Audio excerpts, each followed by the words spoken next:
ಈ ಕಾರ್ಯಕ್ರಮದ ಪ್ರಾಯೋಜಕರು Gadiyar group of company. Gadiar Group of Companies, synonymous with excellence and innovation, stands as your dynamic partner for progress. Gadiar Group ensures safety as guardians in firefighting and builds vibrant communities in real estate.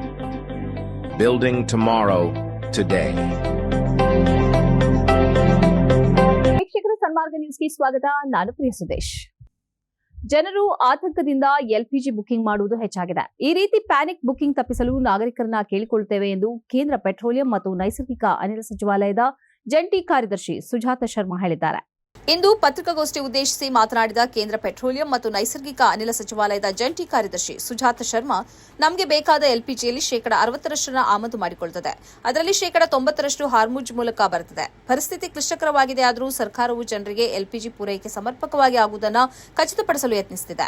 ನಿತ್ಯವೂ 50 lakh ಸಿಲಿಂಡರ್ಗಳನ್ನು ಪೂರೈಸುತ್ತಿದ್ದೇವೆ. Commercial LPG ಸಿಲಿಂಡರ್ಗಳನ್ನು ಬಿಡುಗಡೆ ಮಾಡಲಾಗುವುದು. ಆದರೆ ರಾಜ್ಯ ಸರ್ಕಾರಗಳು ಯಾರಿಗೆ ಕೊಡಬಹುದು ಎಂದು ಫಲಾನುಭವಿಗಳನ್ನು ಗುರುತಿಸುತ್ತದೆ ಎಂದು ಮಾಹಿತಿ ನೀಡಿದರು. ಎಲ್ಪಿಜಿ ವಿಚಾರದಲ್ಲಿ ಜನರು ಆತಂಕ ಪಡಬಾರದು ಎಂದು ಮನವಿ ಮಾಡಿದ್ದಾರೆ. ಗೃಹೇತರ ಬಳಕೆಯ ಎಲ್ಪಿಜಿ ಅಥವಾ ಕಮರ್ಷಿಯಲ್ ಎಲ್ಪಿಜಿ ವಿಚಾರದಲ್ಲಿ ನಾವು ಆಸ್ಪತ್ರೆ, ಶಿಕ್ಷಣ ಸಂಸ್ಥೆಗಳಂತಹ ಕೆಲ ವಲಯಗಳಿಗೆ ಆದ್ಯತೆ ಕೊಟ್ಟಿದ್ದೇವೆ.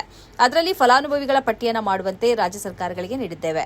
ಆದ್ಯತೆ ಮೇರೆಗೆ ಕಮರ್ಷಿಯಲ್ ಸಿಲಿಂಡರ್ಗಳನ್ನು ನೀಡಲಾಗುವುದು ಎಂದು ಸುಜಾತ ಶರ್ಮಾ ತಿಳಿಸಿದ್ದಾರೆ. ತೈಲ ಬೆಲೆ ಏರಿಕೆಯಾದರೆ ಅಮೆರಿಕ ಬಹಳಷ್ಟು ಲಾಭ ಗಳಿಸಲಿದೆ ಎಂದು ಅಮೆರಿಕದ ಅಧ್ಯಕ್ಷ ಡೊನಾಲ್ಡ್ ಟ್ರಂಪ್ ಹೇಳಿದ್ದಾರೆ. ತಮ್ಮ ಟ್ರೂತ್ ಸಾಮಾಜಿಕ ಜಾಲತಾಣದಲ್ಲಿ ಪೋಸ್ಟ್ ಮಾಡಿದ ಅವರು, ಅಮೆರಿಕ ವಿಶ್ವದ ಅತಿದೊಡ್ಡ ತೈಲ ಉತ್ಪಾದಕ ರಾಷ್ಟ್ರವಾಗಿದೆ. ತೈಲ ಬೆಲೆಗಳು ಏರಿದಾಗ ನಾವು ಬಹಳಷ್ಟು ಹಣವನ್ನು ಗಳಿಸುತ್ತೇವೆ ಎಂದಿದ್ದಾರೆ. ತನ್ನ ಮೇಲೆ ಅಮೆರಿಕ ಮತ್ತು ಇಸ್ರೇಲ್ ಯುದ್ಧ ಸಾರಿದ್ದಕ್ಕೆ ಇರಾನ್ ಈಗ ಪಶ್ಚಿಮ ಏಷ್ಯಾದ ನಡುವಿನ ಪ್ರಮುಖ ವ್ಯಾಪಾರ ಕೊಂಡಿಯಾದ ಹಾರ್ಮುಜ್ ಜಲಸಂಧಿಯನ್ನು ಬಂದ್ ಮಾಡಿದೆ.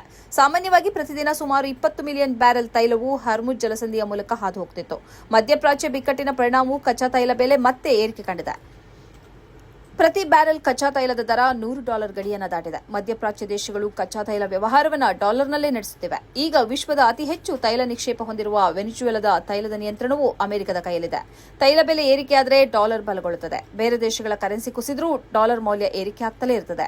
ಬೇರೆ ದೇಶಗಳ ಷೇರು ಮಾರುಕಟ್ಟೆ ಕುಸಿತಗೊಂಡರೂ ಡಾಲರ್ ಮೌಲ್ಯ ಏರಿಕೆ ಆಗ್ತಿರುವ ಕಾರಣ ಹೂಡಿಕೆದಾರರು ಅಮೆರಿಕದ ಮಾರುಕಟ್ಟೆಯಲ್ಲಿ ಹೂಡಿಕೆ ಮಾಡ್ತಾರೆ. ಉತ್ತರಾಧಿಕಾರದ ಕಾನೂನನ್ನು ಅಮಾನ್ಯಗೊಳಿಸುವಂತೆ ಸುಪ್ರೀಂ ಕೋರ್ಟ್ಗೆ ಸಲ್ಲಿಸಲಾದ ಅರ್ಜಿಯ ಬಗ್ಗೆ all India Muslim personal law board ಟೀಕಿಸಿದೆ. ಇದು ಧಾರ್ಮಿಕ ಸ್ವಾತಂತ್ರ್ಯದ ಬಗ್ಗೆ ಸಂವಿಧಾನ ನೀಡಿರುವ ಖಾತರಿಯ ಉಲ್ಲಂಘನೆ ಎಂದು ಹೇಳಿದೆ. ಇಸ್ಲಾಮಿಕ್ ಉತ್ತರಾಧಿಕಾರದ ನಿಯಮಗಳು ಮುಸ್ಲಿಂ ಮಹಿಳೆಯರ ವಿರುದ್ಧ ತಾರತಮ್ಯವನ್ನ ಮಾಡುತ್ತವೆ ಎಂದು ವಾದಿಸಿ ನಯಾ ನಾರಿ ಫೌಂಡೇಶನ್ ಸುಪ್ರೀಂ ಕೋರ್ಟ್ಗೆ ಅರ್ಜಿ ಸಲ್ಲಿಸಿದೆ. ಆದರೆ ಈ ಅರ್ಜಿಯನ್ನ ಲಾ ಬೋರ್ಡ್ ವಿರೋಧಿಸಿದೆ. ಧರ್ಮವನ್ನು ಆಚರಿಸುವ ಮತ್ತು ಪ್ರಚಾರ ಮಾಡುವ ಸ್ವಾತಂತ್ರ್ಯವನ್ನು ಖಾತರಿಪಡಿಸುವ ಭಾರತದ ಸಂವಿಧಾನದ 25ನೇ ವಿಧಿಗೆ ಈ ಅರ್ಜಿ ವಿರುದ್ಧವಾಗಿದೆ ಎಂದು ವಕ್ತಾರ ಎಸ್ಕ್ಯೂಆರ್ ಇಲಿಯಾಸ್ ಹೇಳಿದ್ದಾರೆ. ವೈಯಕ್ತಿಕ ಕಾನೂನುಗಳನ್ನು ಸಂವಿಧಾನಿಕ ಪರಿಶೀಲನೆಗೆ ಒಳಪಡಿಸಲಾಗುವುದಿಲ್ಲ ಎಂದು ಬಾಂಬೆ ಹೈಕೋರ್ಟ್ ಈಗಾಗಲೇ ಸ್ಪಷ್ಟಪಡಿಸಿದೆ ಎಂದು ಅವರು ಹೇಳಿದ್ದಾರೆ. ಇಸ್ಲಾಮಿಕ್ ಕುಟುಂಬ ಕಾನೂನುಗಳು ಕುರಾನ್ ಮತ್ತು ಪ್ರವಾದಿಯ ಚರ್ಯೆಯಿಂದ ರಚನೆಯಾಗಿದೆ. ಇದು ಮುಸ್ಲಿಮರಿಗೆ ಅವುಗಳ ಆಚರಣೆಯನ್ನು ಕಡ್ಡಾಯಗೊಳಿಸುತ್ತದೆ ಎಂದು ಅವರು ಹೇಳಿದ್ದಾರೆ. ಇಸ್ಲಾಮಿಕ್ ಕಾನೂನುಗಳು ಹೆಣ್ಣು ಮತ್ತು ಗಂಡಿನ ನಡುವೆ ತಾರತಮ್ಯ ಮಾಡುವುದಿಲ್ಲ.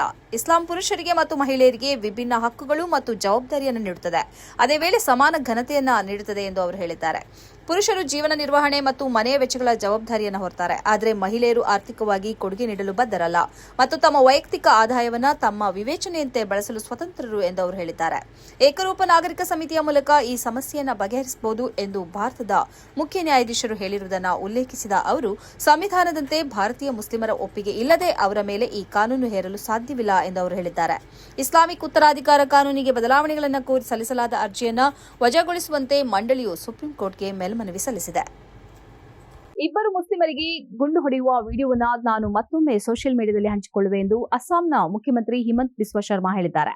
ಆದರೆ ಈ ಬಾರಿ ಮಿಯಾ ಎಂದು ಹೇಳುವ ಬದಲು ಬಾಂಗ್ಲಾದೇಶಿ ಎಂಬ ಹೆಸರಲ್ಲಿ ಇದನ್ನ ಪೋಸ್ಟ್ ಮಾಡುವೆ ಎಂದವರು ಹೇಳಿದ್ದಾರೆ. ಮುಸ್ಲಿಮರಿಗೆ ಗುಂಡು ಹೊಡೆಯುವ ವಿಡಿಯೋವನ್ನು ಫೆಬ್ರವರಿ 7ರಂದು ಅಸ್ಸಾಂನ ಬಿಜೆಪಿ ತನ್ನ ಅಧಿಕೃತ ಎಕ್ಸ್ ಖಾತೆಯಲ್ಲಿ ಹಂಚಿಕೊಂಡಿತ್ತು. ಭಾರೀ ಟೀಕೆ ವ್ಯಕ್ತವಾದ ಬಳಿಕ ಈ ವಿಡಿಯೋವನ್ನು ಡಿಲೀಟ್ ಮಾಡಲಾಗಿತ್ತು. ಈ ವಿಡಿಯೋದ ವಿರುದ್ಧ ಕಾಂಗ್ರೆಸ್ ಪಕ್ಷ ಮತ್ತು ಓವೈಸಿ ಅವರ ಪಕ್ಷ ಪೊಲೀಸರಿಗೆ ದೂರು ನೀಡಿತ್ತು. ಕಮ್ಯುನಿಸ್ಟ್ ಪಕ್ಷವು ಸುಪ್ರೀಂ ಕೋರ್ಟ್ನ ಬಾಗಿಲು ಬಡಿದಿತ್ತು. ಆಜ್ ತಕ್ ಟಿವಿ ಚಾನೆಲ್ನ ಜೊತೆ ಮಾತಾಡಿದ ಹಿಮಂತ್ ಬಿಸ್ವಾ ಶರ್ಮಾ ಅವರು, ಆ ವಿಡಿಯೋ ಸರಿಯಾಗಿತ್ತು, ಆದರೆ ಅದರಲ್ಲಿ ಮಿಯಾ ಎಂದು ಹೇಳುವ ಬದಲು ಬಾಂಗ್ಲಾದೇಶಿ ಎಂದು ಹೇಳಬೇಕಿತ್ತು ಎಂದು ಅವರು ಹೇಳಿದ್ದಾರೆ.